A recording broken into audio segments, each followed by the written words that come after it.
Saat ini, kebutuhan akan makanan sehat yang bebas dari residu pestisida dan pupuk kimia semakin tinggi seiring dengan bertumbuhnya kesadaran masyarakat untuk merawat kesehatan.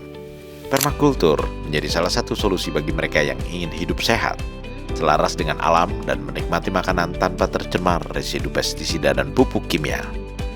Permakultur, gabungan kata permanen dan agriculture, adalah sistem pertanian dan perkebunan yang merancang habitat manusia selaras dengan alam.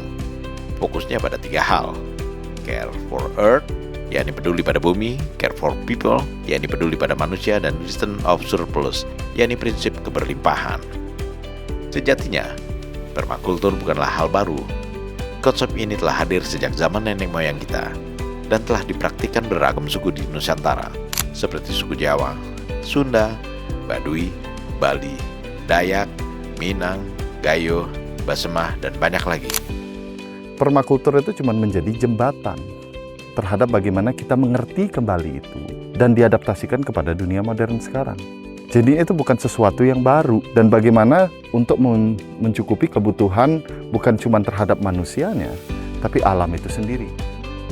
Berbeda dengan pertanian konvensional, permakultur menekankan pentingnya desain ekologi, yaitu saling memberi antara tanaman, serangga, dan makhluk lain, serta keberagaman tanaman di satu lokasi.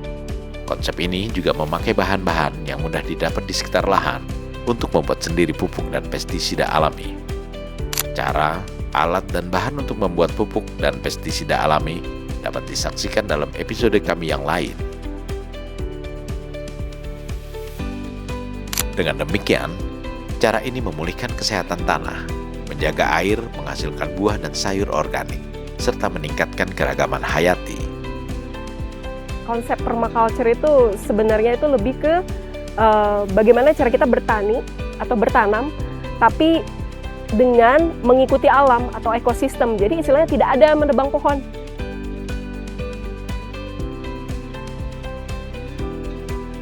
Kami benar-benar zero waste management.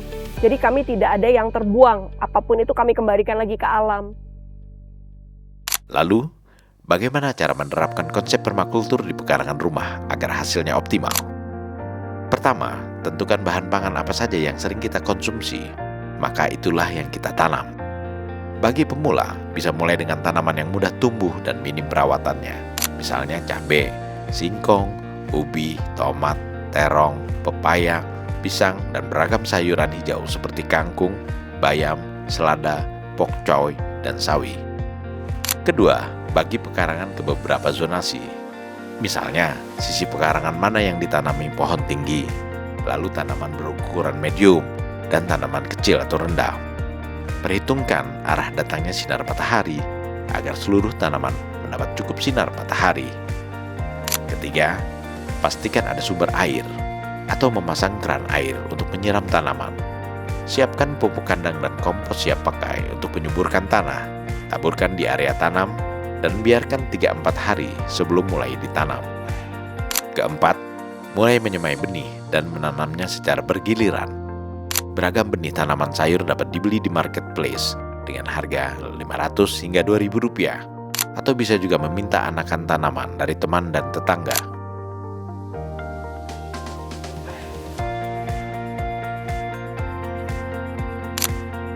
Karena memang apa yang kita tanam, kita makan, waste-nya atau limbahnya balik ke biodigester, menghasilkan pupuk untuk ditanam kembali. Jadi memang loop, dia tuh lingkaran.